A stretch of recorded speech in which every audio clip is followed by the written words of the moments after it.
Yeah, came in 17. Damn. Give me my money.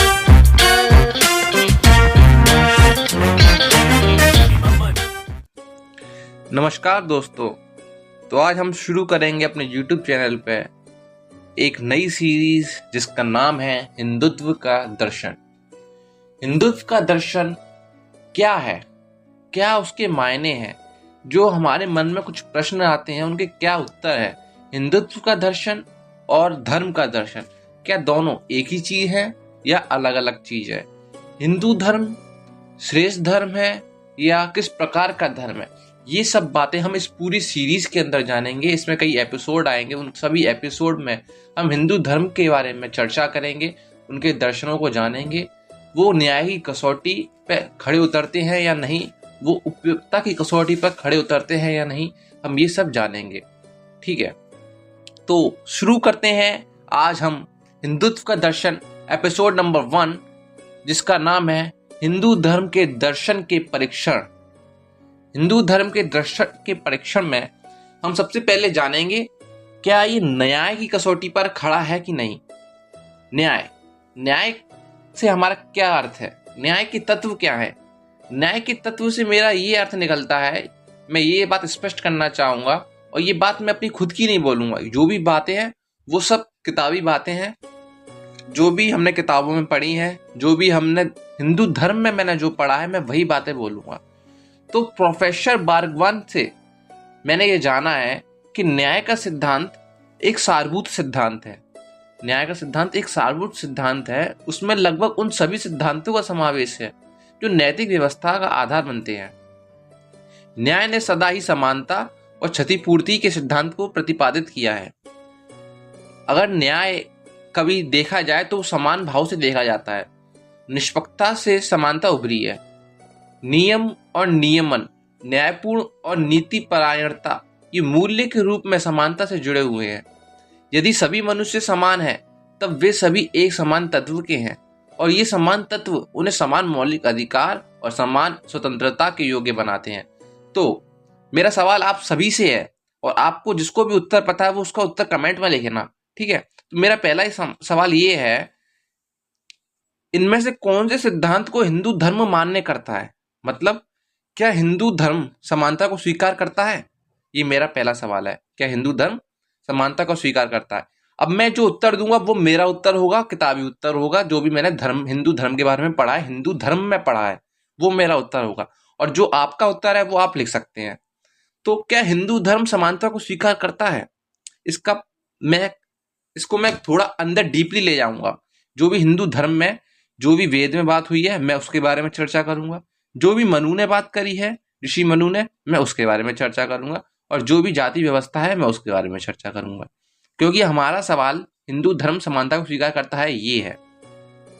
इस प्रश्न से किसी के भी मन में तुरंत जाति व्यवस्था का विचार आएगा। जब समानता की बात होगी तो जाति व्यवस्था का सवाल हमेशा खड़ा होगा। जाति व्यवस्था की एक विचित्र विशेषता ये है कि विभिन्न जातियां एक समान स्तर पर नहीं खड़ी हैं। यह वह व्यवस्था है जिसमें विभिन्न जातियों का स्थान एक दूसरे के ऊपर क्रम में निश्चित किया गया है। कदाचित मनु जाति के निर्माण के लिए जिम्मेदार ना हो, परंतु मनु ने वर्ण की पवित्रता का उपदेश दिया है। मेरा कहने का मतलब ये है, कुछ हमारे जो दर्शक हैं जो सुन रहे हैं हमको, मैं कहता हूं, अगर मनु जाति के निर्माण के लिए जिम्मेदार नहीं है, परंतु मनु ने वर्ण की पवित्रता का उपदेश दिया है। जैसा कि मैंने इससे पहले कभी स्पष्ट तो नहीं किया, लेकिन मैं ये बात बताऊंगा, वर्ण व्यवस्था जाति की जननी है, और इस अर्थ में मनु जाति व्यवस्था का जनक ना भी हो, परंतु उसके पूर्वज होने का उस पर निश्चित ही आरोप लगाया जा सकता है।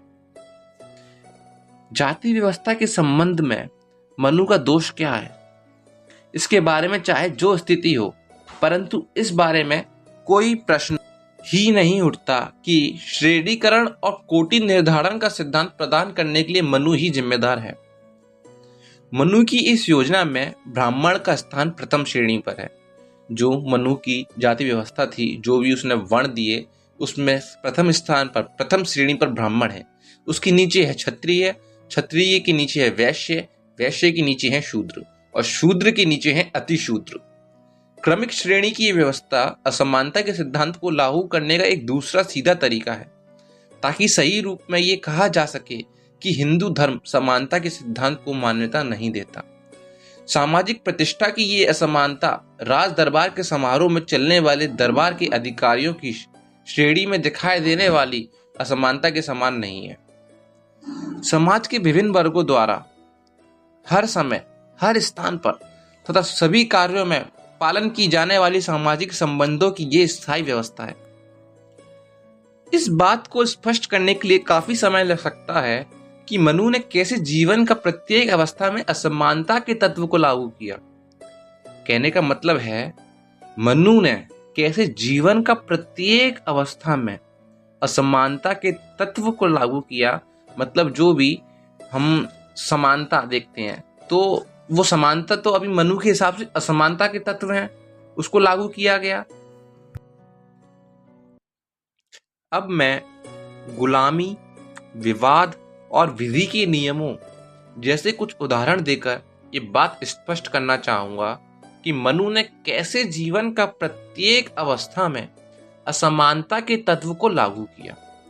सबसे पहले मनु ने गुलामी को मान्यता प्रदान की है। मनु ने 7 प्रकार के गुलाम बताए हैं, वो मैं आपको आगे वाले एपिसोड में बताऊंगा कि वो 7 प्रकार के गुलाम कौन है। मनु ने गुलामी को मान्यता प्रदान की है, परंतु उसने उसे शूद्र तक ही सीमित रखा।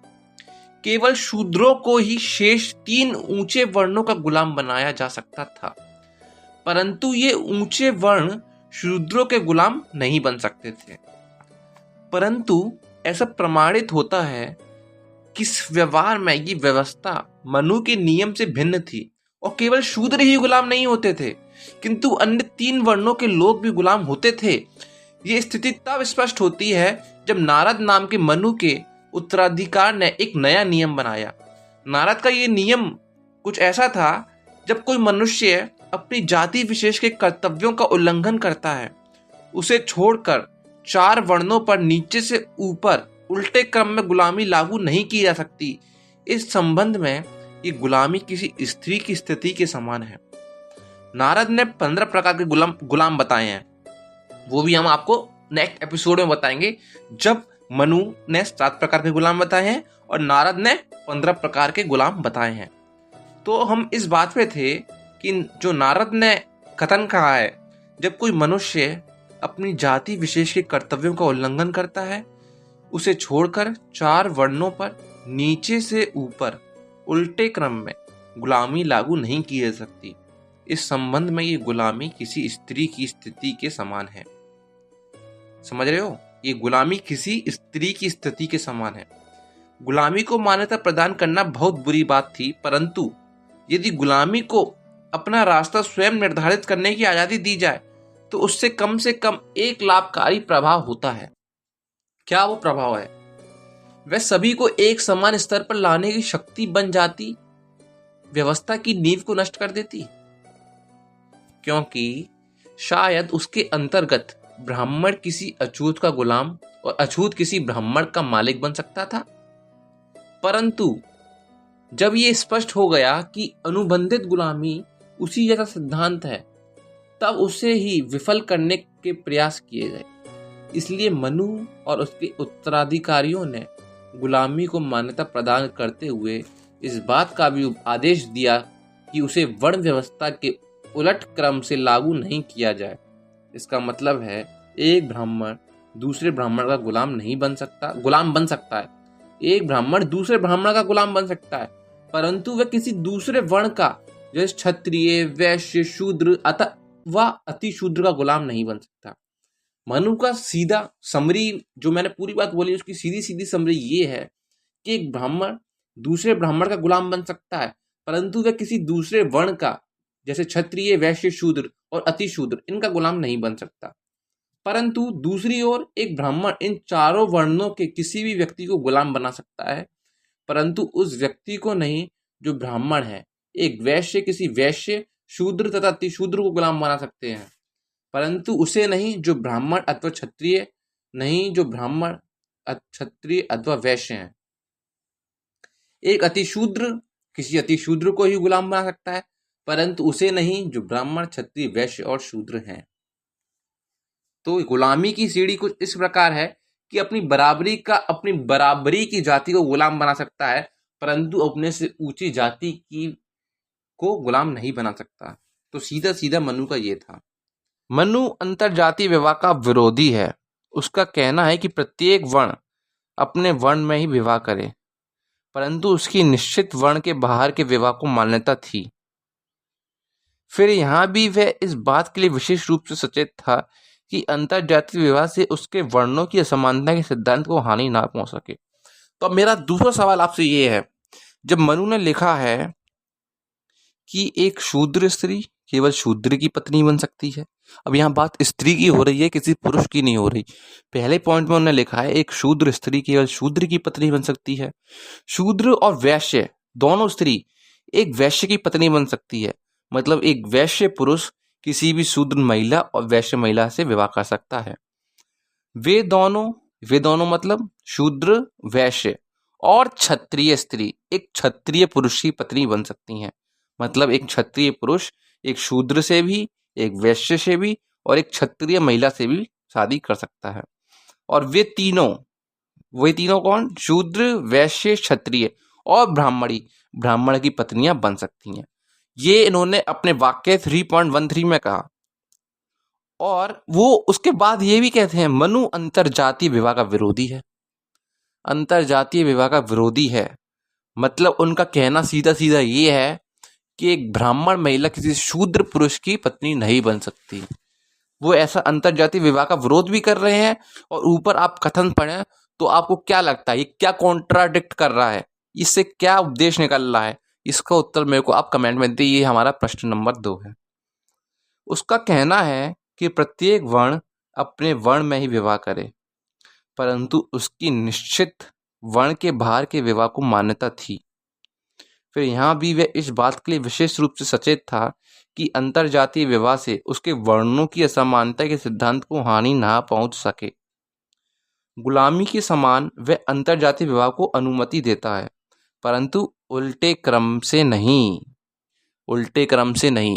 जैसा हमने अभी गुलामी में पढ़ा, वो उल्टे क्रम से गुलामी नहीं मानता, वो उल्टे क्रम से ही अंतरजातीय विवाह की अनुमति नहीं देता, वो उच्च क्रम से विवाह की अनुमति देता है।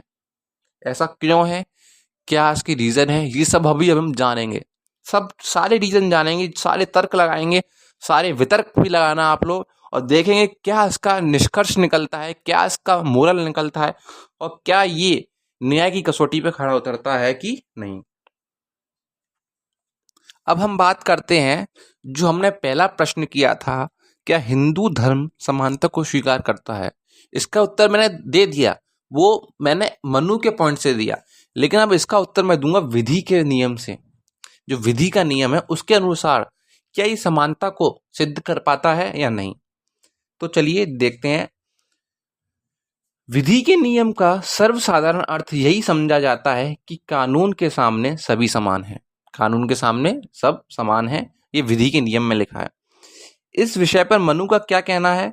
ये बात कोई जानना चाहता हो वह उसकी आचार संहिता के निम्नलिखित शीर्षकों के अंतर्गत प्रस्तुत किया गया है। गवाही देने के लिए मनु के अनुसार कुछ शपथ दी गई थी। पहली शपथ है 8.87 पॉइंट पे, शुद्ध हृदय न्यायकर्ता, शुद्ध तथा सत्य वक्ता द्विज को कई बार पुकारेगा कि वह किसी देवता की प्रतिमा या ब्राह्मण की प्रतीक प्रतिमा के समक्ष पूर्व या उत्तर की ओर मुख कर खड़े होकर पूर्वाह्न में अपनी गवाही दे। अर्थात इसका मतलब ये है जो भी न्याय कर रहा है वो शुद्ध हृदय का हो, शुद्ध तथा सत्य वाणी बोलने वाला हो, और वह कई बार पुकारेगा।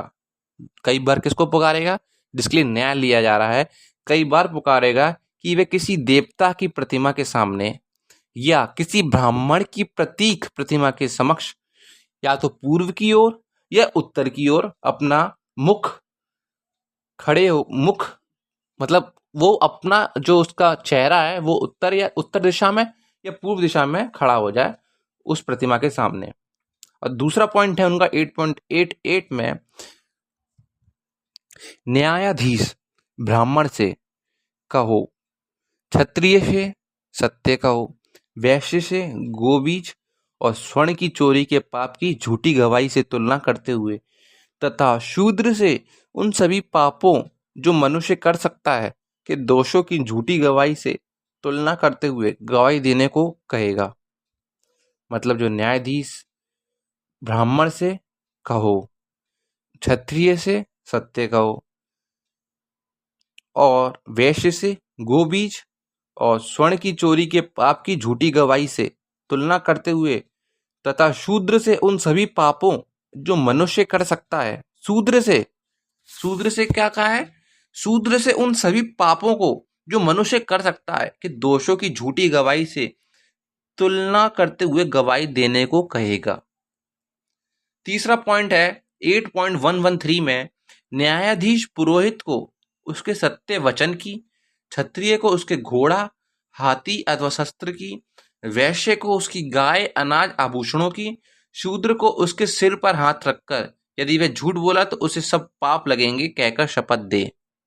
तो ये उनके न्याय जब होता था तो इस प्रकार उनको शपथ दी जाती थी कि अगर किसी ब्राह्मण के साथ न्याय करना है तो ब्राह्मण को किस बात की शपथ दी जाएगी।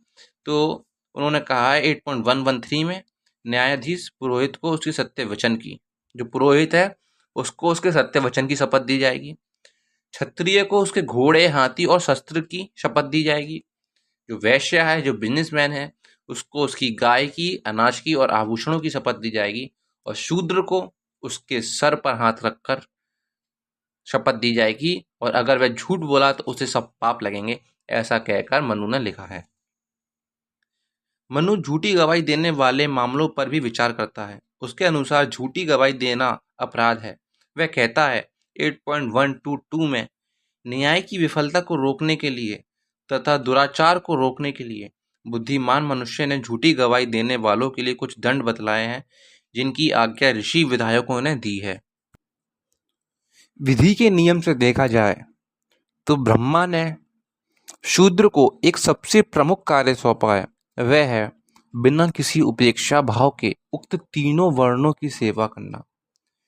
तीसरे स्थान पर शूद्रों के लिए हिंदू धर्म में संपत्ति संचित करने के लिए कोई अवसर नहीं है।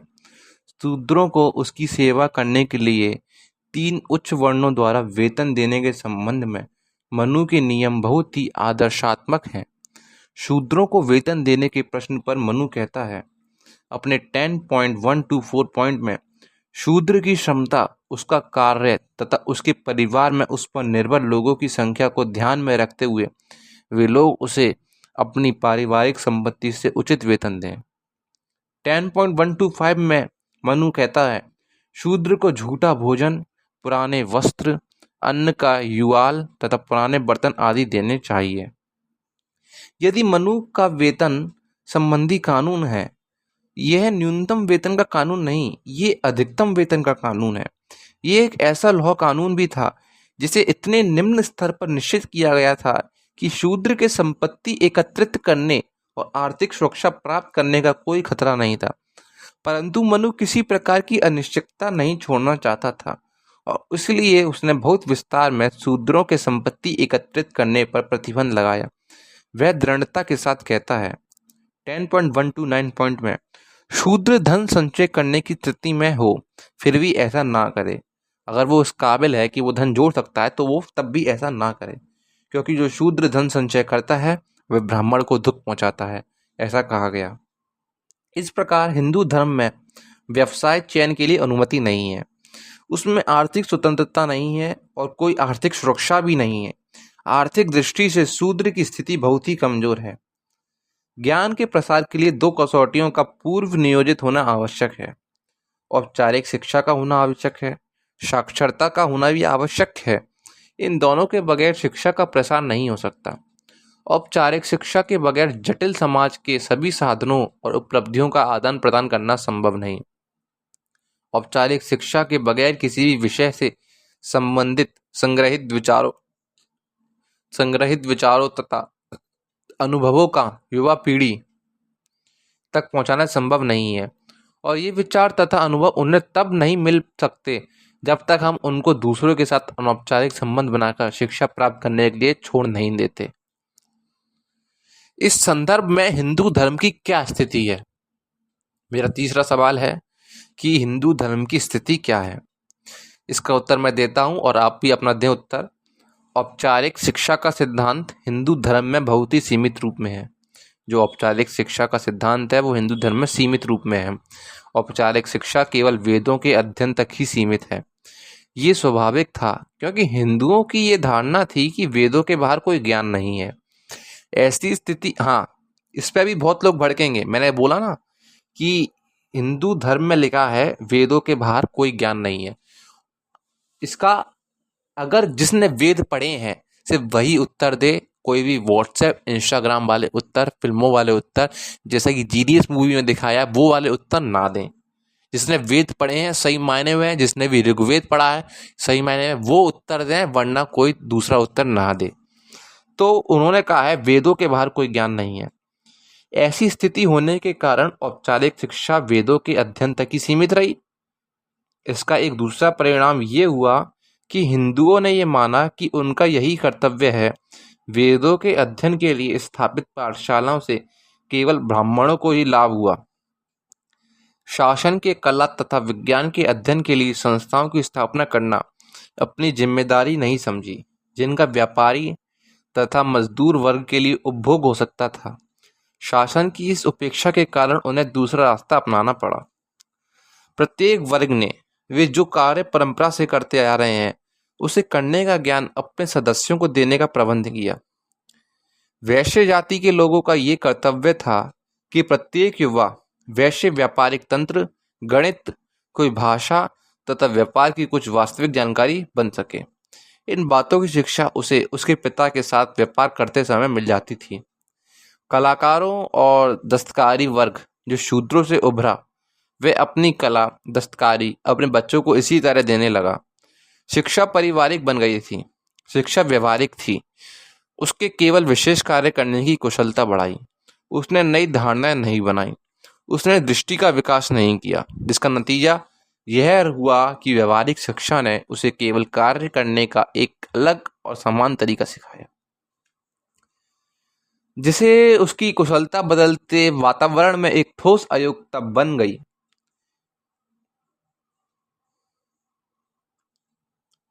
हिंदू धर्म का एक कुटिल परंतु संपूर्ण प्रक्रिया का स्वाभाविक अंग बन गई। इस प्रक्रिया को समझने के लिए हमारे लिए मनु द्वारा वेदों के अध्ययन तथा शिक्षा से संबंधित जो नियम बनाए गए उनकी ओर ध्यान देना आवश्यक है।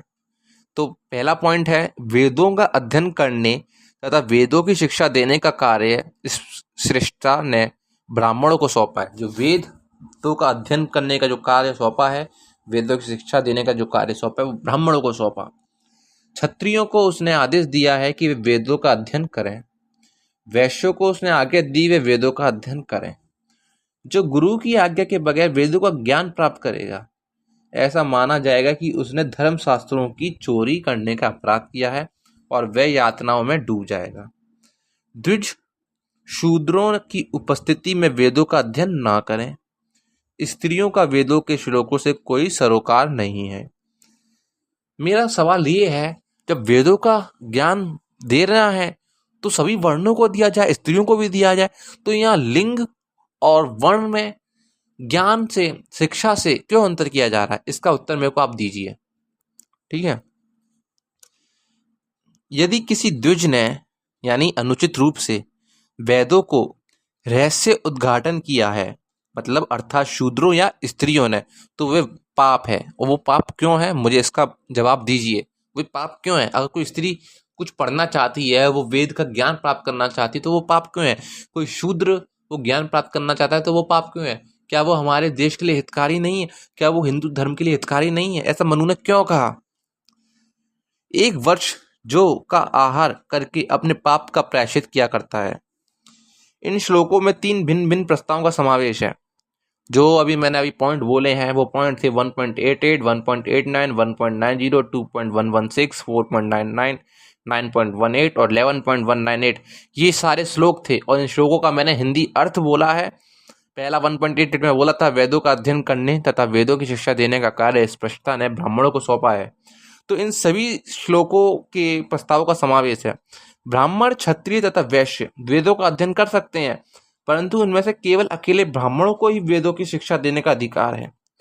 कर तो तीनों सकते हैं, ऊपर के तीनों वर्ण वेदों का शिक्षा प्राप्त कर सकते हैं, लेकिन वो वेदों की शिक्षा देगा कौन? सिर्फ ब्राह्मण देगा। परंतु शूद्रों के संबंध में उनको वेदों का अध्ययन ही नहीं करना चाहिए, बल्कि उसके पठन को भी नहीं सुनना चाहिए। और मनुस्मृति में एक ऐसा नियम था, न्याय का क्या नियम था? उन्होंने पहले तो कहा था कि न्याय सभी के लिए समान है, ये विधि का नियम था। लेकिन अगर कोई शूद्र वेदों का पठन करता था तो उसकी जीभ को काट दिया जाता था, और अगर वो गलती से भी किसी वेद का कोई ब्राह्मण किसी अपने स्टूडेंट्स को वेद पढ़ा रहा है तो उसके कान में शीशा पिघला के डाल दिया जाता था। तो ये उनका न्याय था। अगर कोई बच्चा खेल रहा है मंदिर के बाहर और उसने वेदों का पठन सुन लिया और किसी ब्राह्मण ने उसको ऐसा करते देख लिया, तो फिर उस बच्चे के कान और उसकी जीभ का क्या हाल होता था? वो सिर्फ शूद्र के साथ होता था। और अगर कोई महिला कर रही है तो उसके साथ ऐसा नहीं होता था। तो यहाँ पे भी न्याय में भी उन्होंने असमानता दिखाई। और विधि के नियम में सबसे पहला पॉइंट उन्होंने ये लिखा कि विधि का नियम सभी के लिए समान है। तो क्या आप अपने तर्क पे रख पा रहे हैं? क्या आप तर्क वितर्क कर पा रहे हैं? अगर कर पा रहे हैं तो इसी पॉइंट को मैं अपने आगे अगले एपिसोड में जोड़ूंगा। ये एपिसोड बहुत लंबा हो गया है, 20-25 मिनट का ये एपिसोड हो गया है, 25-30 मिनट का। तो मैं इसके आगे की बात अपने सेकंड एपिसोड में कवर करना चाहूँगा। और जिसको भी उत्तर पता है वो लिखें, जिन्होंने वेदों को पढ़ा है वो उत्तर लिखें। क्या असमानता है, क्या समानता है, क्या हिंदू धर्म आपके तर्क वितर्क पे बैठ पाता है, सिद्ध हो पाता है? मैं एक बात कहना चाहूँगा इस एपिसोड को खत्म करने से पहले मैं एक बात कहना चाहूँगा जो गौतम बुद्ध ने कही थी। किसी बात को सिर्फ इसलिए मत मानो कि ऐसा सदियों से होता आया है, परंपरा है या सुनने में आई है। इसीलिए मत मानो कि किसी धर्मशास्त्र ग्रंथ में लिखा हुआ है, यह ज्यादातर लोग मानते हैं। किसी धर्मगुरु, आचार्य, साधु, संत, ज्योतिषी की बात को आंख मूंद कर मत मान लेना। किसी बात को सिर्फ इसलिए भी मत मान लेना कि वह तुमसे कोई बड़ा या आदरणीय व्यक्ति कह रहा है, बल्कि हर बात को पहले बुद्धि, तर्क, विवेक, चिंतन व अनुभूति की कसौटी पर तौलना, कसना, परखना, और यदि वह बात स्वयं के लिए, समाज व संपूर्ण मानव जाति के लिए कल्याण के हित लगे तो ही मानना। और अंत में उन्होंने कहा है, अपने दीपक स्वयं बनो। तो मैं आपसे विदा लेता हूँ, मिलते हैं आपसे अगले नेक्स्ट एपिसोड में। धन्यवाद।